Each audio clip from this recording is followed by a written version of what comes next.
Hey everyone, welcome back to the channel. Today we'll be doing a review on this Dwarf King Lord of the Mountain miniature by Wildmesh. As always, I'll leave links to Wildmesh's Patreon and tribes and my mini factory all in the description below. So if you can, go and show them some love.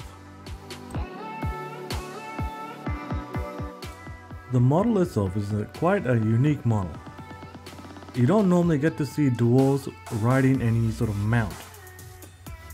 But here you have him riding a war bear or some sort of snow bear that looks really cool.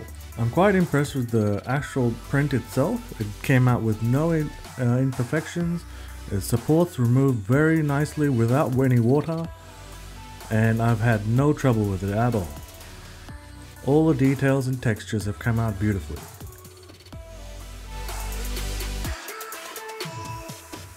The model will come in two pieces, the top half of the Dwarf King and the bear. The bottom half of the dwarf is already attached to the bear itself. When you download the STLs from Wildmesh, you'll get two files, the top half of the dwarf and the bear. You'll get three sets of STL files. One is a Lychee file, and the other two is a non-supported and a pre-supported STL file.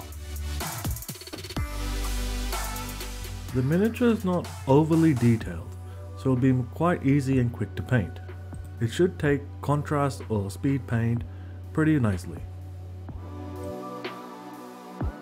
This Dwarf King miniature would make an amazing addition to any dwarf army, leading the charge on top of his amazing warbear. Thank you for watching my review of this Dwarf King miniature. If you enjoyed this video and found it helpful, please give it a thumbs up and consider subscribing to my channel for more reviews and tutorials. I'll leave links to Wildmesh's socials and their store in my description below. And if you have any questions, please leave it in the comments below. And as always, happy hobbying!